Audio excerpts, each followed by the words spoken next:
Aye, it's a dangerous world out there.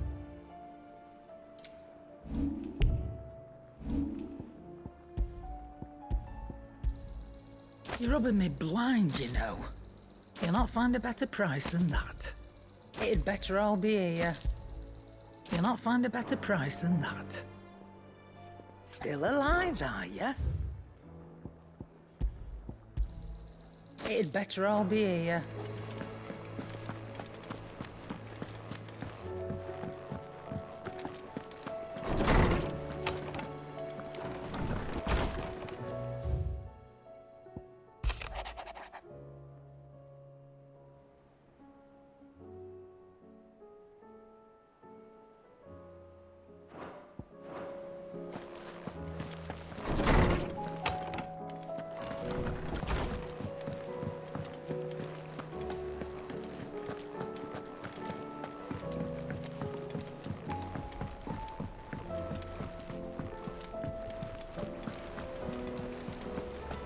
There's something about it.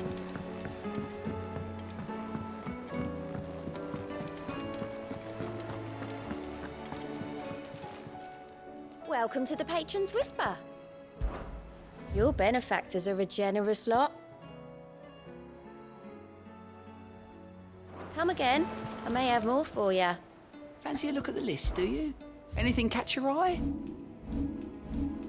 Seen enough? Still alive, I see. Something tells me that eyesore on the horizon is your doing. How'd you manage that?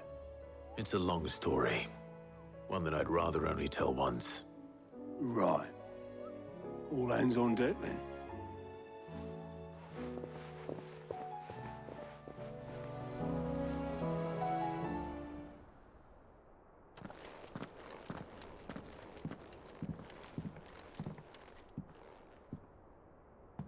Is this everyone?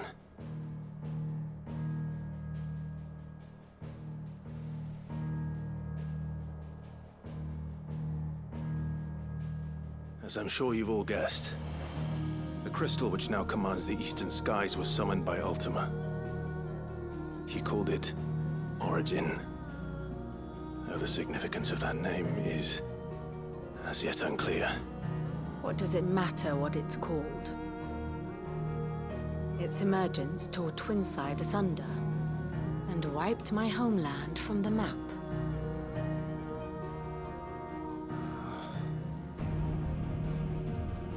Mention of the Dominion spires can be found in the oldest of Valisthean records.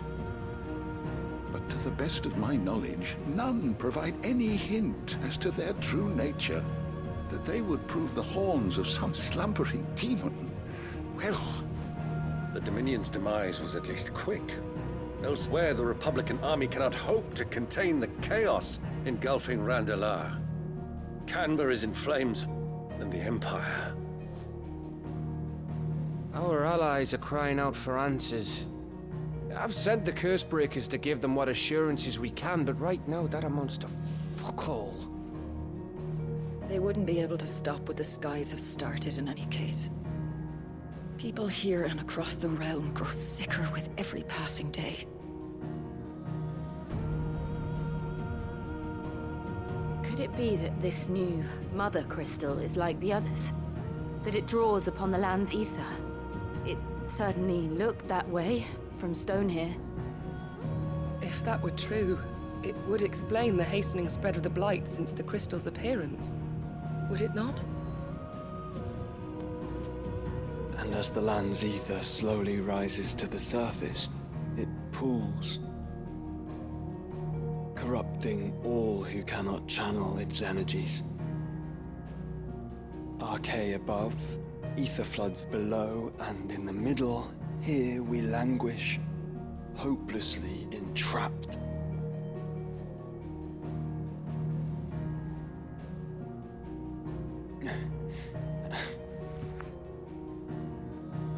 It's all right.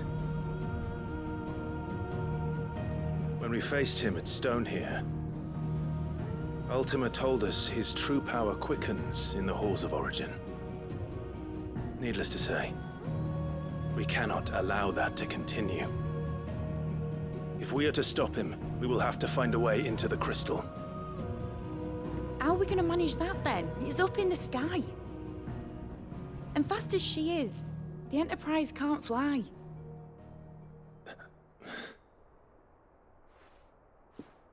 It's a lot to take in, and I reckon we'd all benefit from some time to clear our heads. The answer will come to us. Don't you worry. Ain't that right, Clive? Right. That's right. Well, go on then. Bugger off.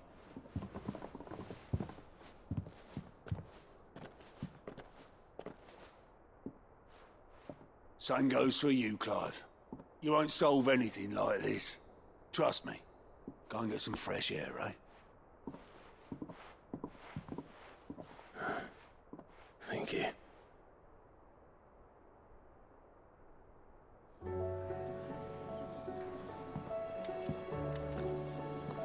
Joshua seemed upset.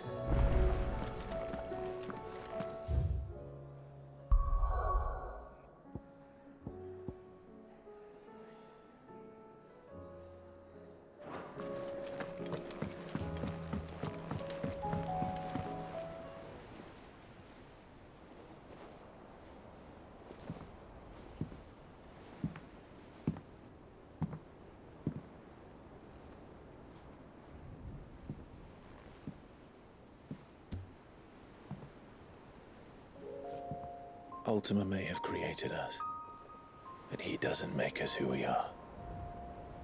Only we can do that. And if he would have us fight for our survival, so be it. It's what we've been doing all along. Much like Ultima himself, it would seem. His new world being naught but a means to survive. And so, we must contend to decide which of us shall inherit the land. Should Ultima prevail, it will mean death for us all. Of that, we can be certain. But even should he fail, what world awaits us? A withered, godless place, where our newfound freedom will most like prove a chain in itself. Well, that may be, but a chain can always be broken. As long as one has the will to break it, it won't be easy. It may take generations, centuries of suffering. And that is, if everyone plays their part. But it will happen. And when it does, it will be on our terms. That is the world that awaits us. Indeed. And what better world could one wish for?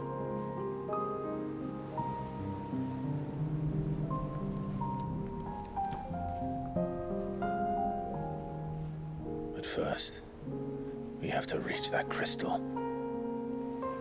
Then it's a good thing I have wings. You can barely stand, let alone fly. And only the Founder knows what horrors await in those skies. Are you certain about this? Am I certain? I am the Phoenix. I will do what I must. This is our fight. Remember?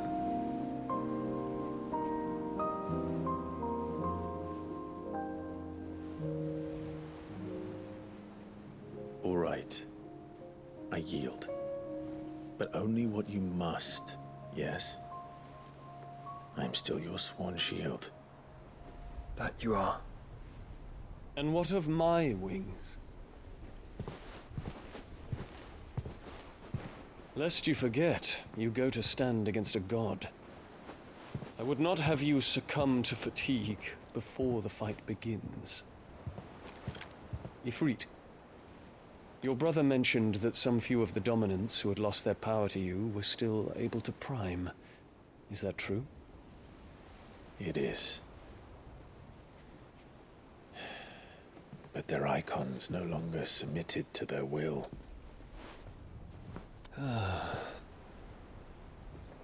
Then mine will have to be stronger. that you both might save your strength for the battle to come. You don't have to do this. If you do, there's a chance you might lose all you have left. And what have I but regret? My life ended in the Dominion. I fear death no more. Besides, I would have words with Ultima. He has much to answer for.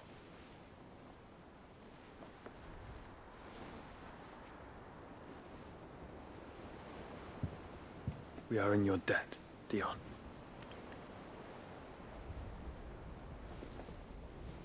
We can speak of debts when this is over.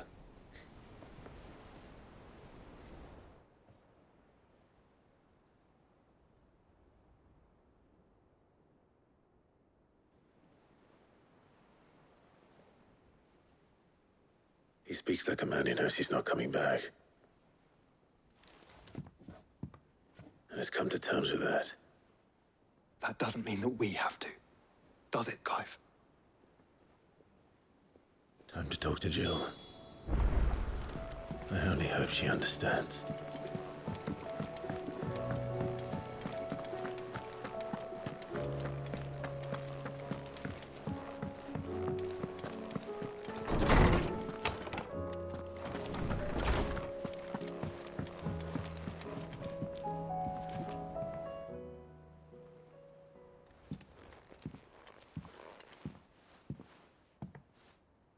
Come to wish on a star. That might not be such a bad idea. This is it, Jill. You know what I have to do. Why I have to do it. There's no turning back now. This is where our journey was leading us. Where it will end, for better or worse.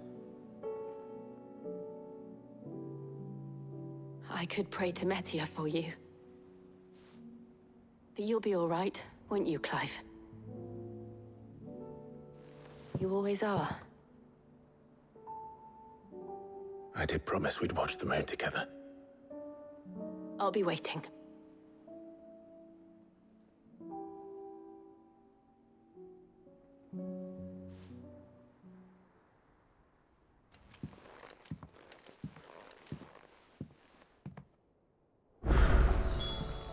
It's almost time. Better make sure I haven't forgotten anything.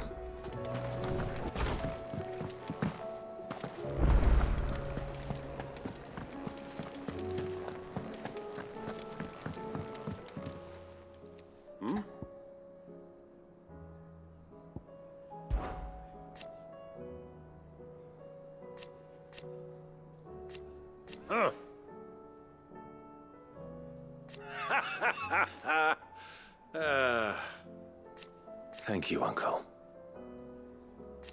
As for down here...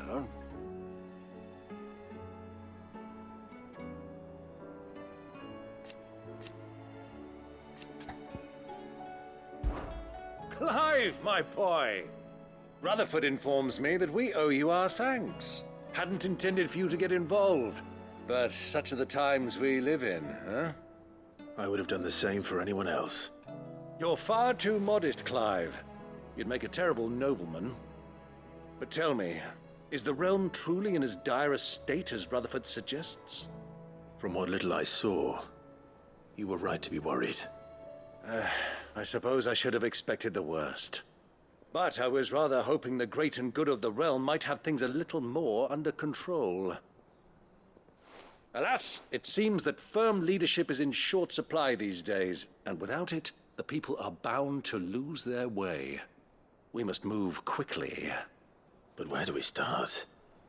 True, the challenges that face us are many. But in my estimation, there are two key areas to be addressed before any other. The realm's armies and her larders. As you've seen firsthand, it's every man and woman for themselves out there.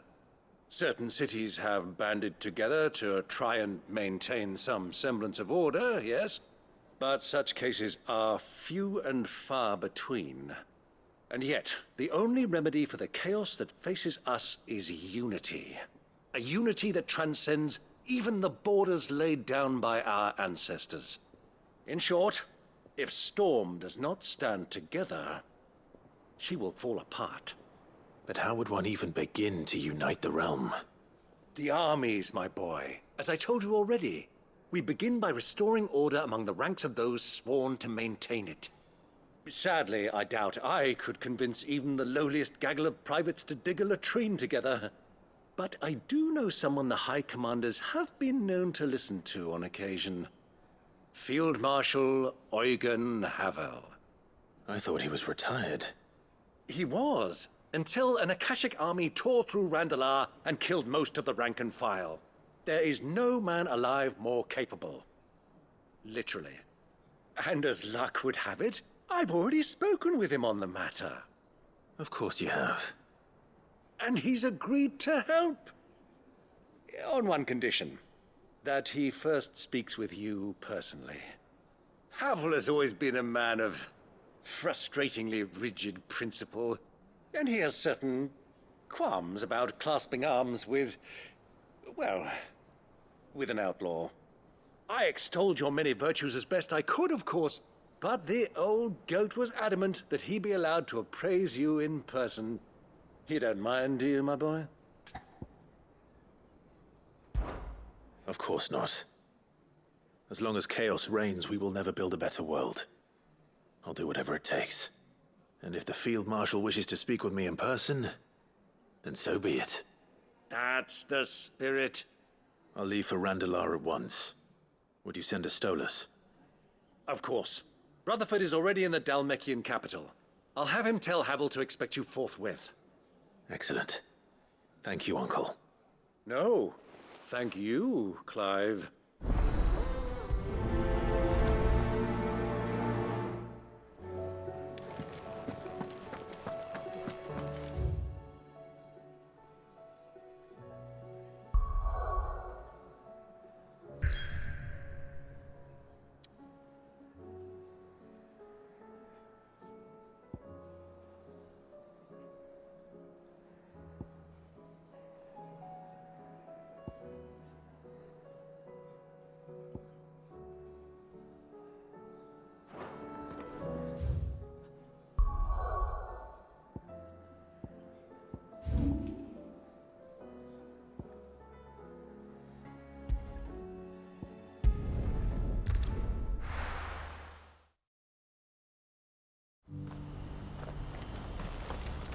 Do you see that too?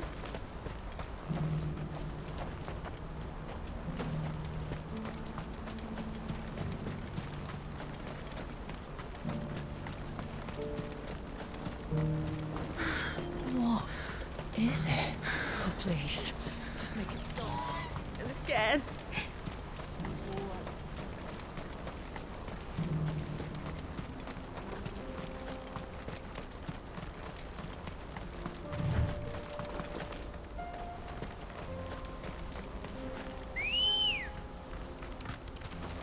Let's go. Run like the wind.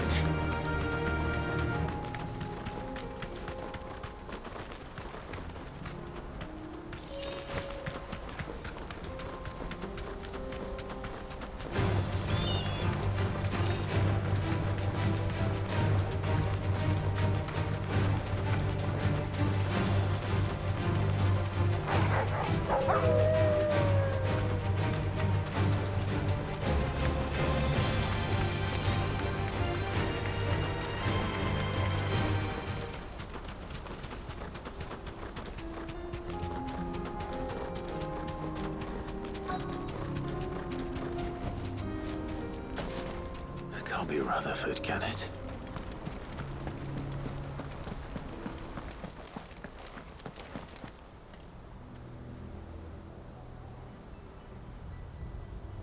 Turncoats and cowards, the lot of you! If it's a fight you want, it's a fight you shall have! Allow me. I don't need your... Please, Field Marshal, oblige him. This won't take long. You're right. It won't. Men, finish him.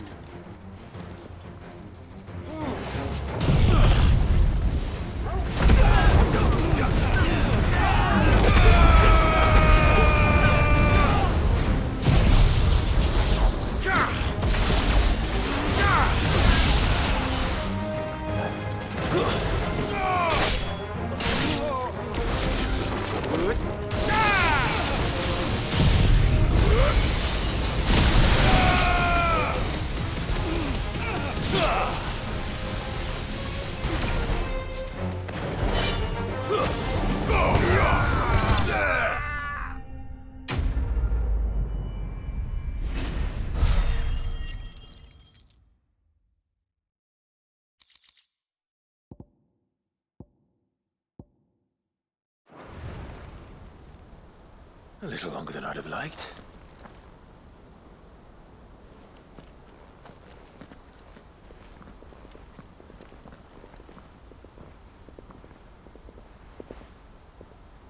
Field Marshal Havel, I presume. Are either of you injured? No, my lord. You arrived just as our escort turned on us. Fucking traitors. I'd heard reports of soldiers in the outlying regions abandoning the oaths they swore. But I hadn't thought the corruption had reached so close to the heart of the Republic. It's a fucking disgrace. Your interfering old bastard of an uncle tried to warn me, of course. My lord Marquis. Or is Sid the Outlaw more to your liking? Call me what you want. It doesn't change who I am. Or the urgency of the message I bring. My uncle has a plan to right the realm, and he needs your help to see it through. Before I agree to anything, I'd have you answer one question. What do you stand to gain from all this?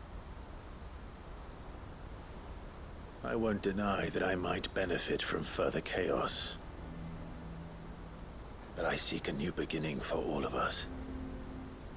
And while the choices I've made may not always have been the right ones, I know I made them for the right reasons.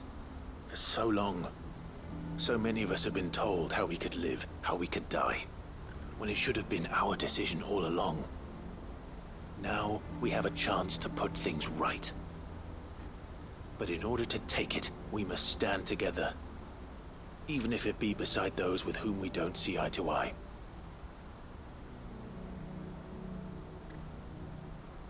Certainly not the words I expected from an outlaw. But perhaps your uncle was right. You are no ordinary outlaw. I'll never hear the end of this.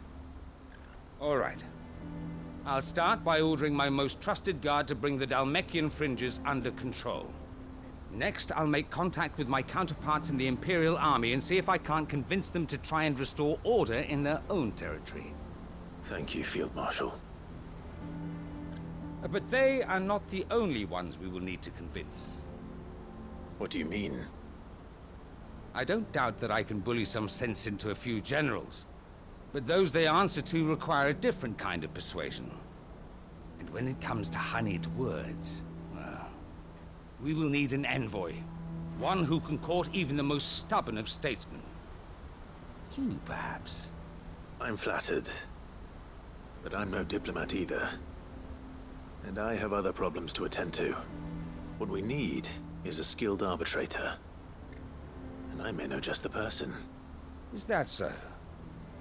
And would he happen to be an outlaw too? Of a different kind, perhaps. Well, beggars can't be choosers. I suppose we'll all have to find a little of the outlaw in ourselves if we're to make it through this. Very well. Send your man to me right away. I shall.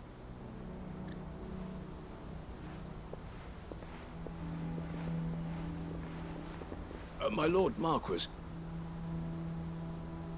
Your Lord Uncle bade me escort the Field Marshal to his manor in Port Isolde. and I will see that my associate joins you there. Very good, my lord.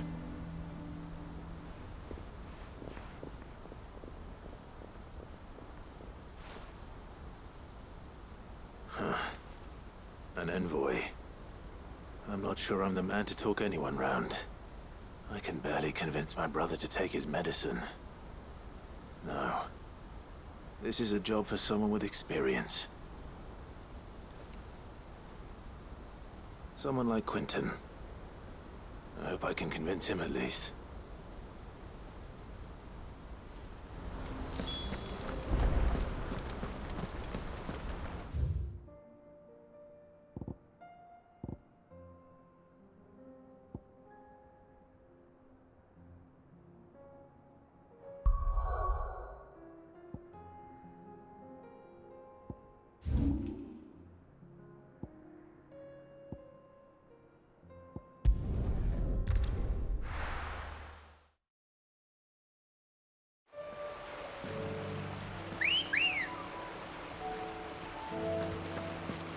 Ready, go?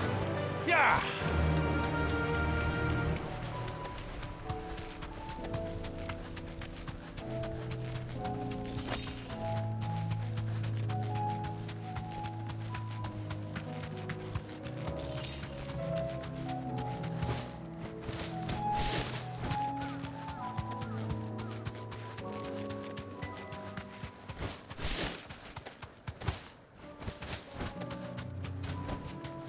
Be safe.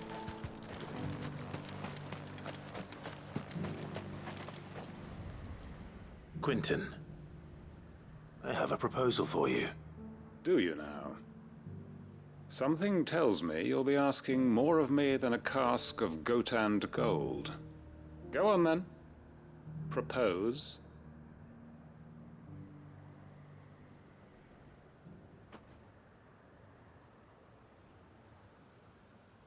You'd have me convince the chiefs and chamberlains of the realm that they should simply swallow their pride and do the one thing that has proved impossible for thousands of years.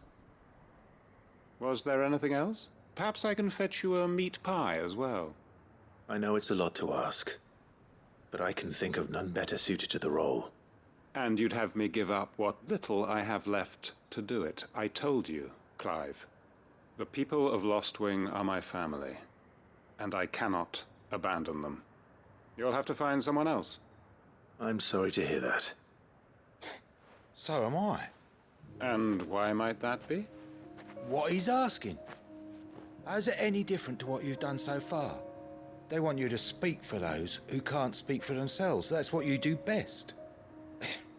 If it's the vineyard you're worried about, we'll see that the grapes are picked and the tons filled. You know we will. It's not that. Then what is it? You said yourself we're family. Don't you trust us? You know that's not what I'm... Then what are you saying? That only we are worth saving? Why turn your back on everyone else? You convinced us we could build new lives for ourselves, and if you can do that, who's to say you couldn't convince the entire realm? A stirring argument. I fear that any rejoinder I make might fall somewhat flat by comparison. So you'll join us? Where do you need me? Field Marshal Havel will want to speak with you in person. He's currently in Port Isolde. I can arrange for a party of Cursebreakers to accompany you there. That would be very much appreciated. I hear the roads are far from safe these days. Hopefully not for long. My uncle will want to know that his plan is taking shape.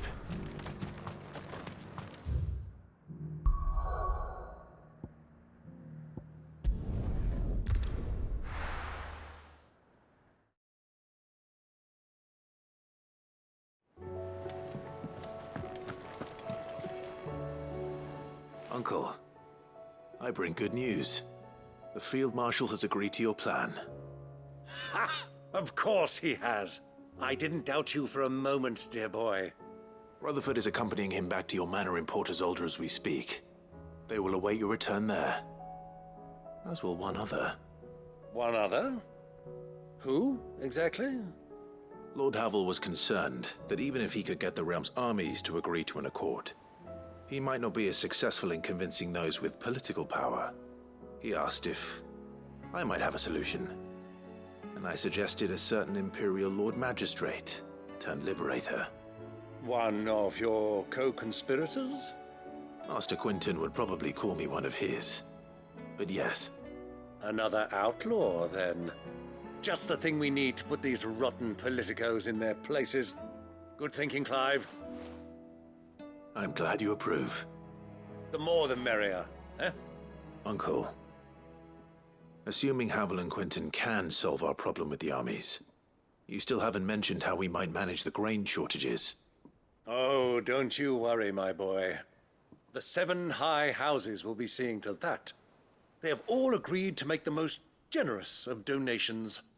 Oh, of course, it did take a little persuasion, but luckily I had some unexpected help. From who?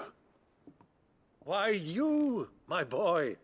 Rumor has it that you rescued the Lady Ariane's head steward Rockford from a horde of bloodthirsty bandits. It was more of a handful. Well, the old battle axe was so pleased. She had a shipload of talents delivered to my private docks by the next new moon. And when the other houses saw the parsimonious old crone's purse strings finally loosen, they as good as tripped over themselves in the rush to follow suit. I'm happy to hear it. Now, I must be getting back to the manor. Join us there at your earliest convenience, would you? Of course, Uncle.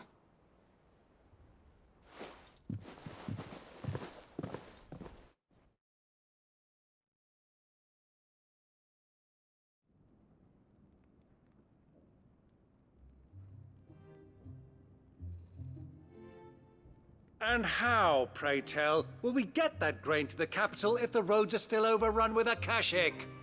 You'll find another bloody road. I only have so many men, and I'm not about to send them headlong into an ether flood.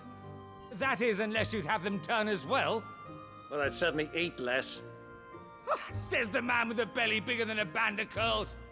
My soldiers actually need their rations. Without any food to keep them going, they'll be dead even before you've sent them on your fool's errand. If I may, gentlemen, perhaps I might suggest an alternative approach.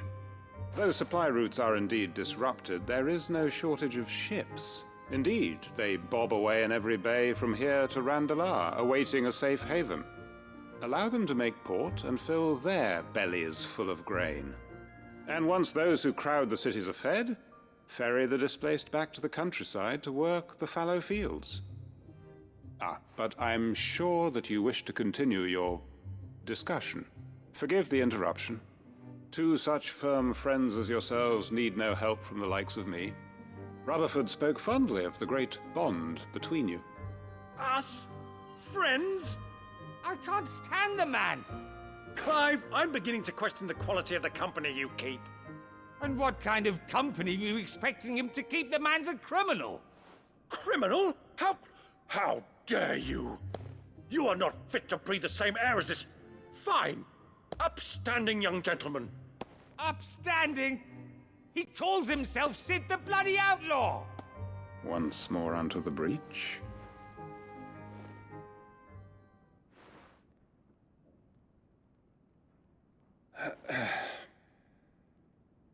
Shall we begin again?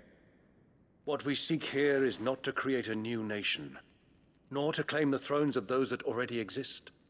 We wish simply to bring stability to the realm that mankind might weather the current storm. And to do that, we must convince those in power, the generals, the statesmen, the nobles, that our cause is just. There will be disagreements, yes, and I imagine some resistance, much resistance. But we cannot let that deter us. If we show them the path, show them that we walk it ourselves, then I am confident they will follow. The fate of the world lies in my nephew's hands, but the well-being of her people lies in ours. And we must not squander the chance that Clive has given us. Uncle Byron, Now, with that settled, let's move on to the signing of the Accord. For what great moment in history hasn't been accompanied by a little ceremony?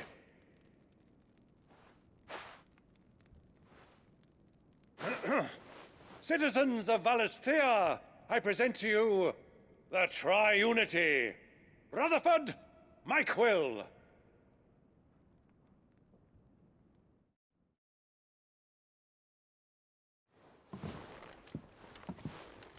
Well, my boy, the stage is set. That it is. This is the role you were born for. Now I ask only that you trust in the talents of your supporting cast. We shall play our parts to the best of our abilities, that you might have the opportunity to shine. The realm needs its Sir Crandall. And there is no better Crandall than you, Clive. I want you to keep this signed accord as proof of our faith in you. I will. Thank you, Uncle.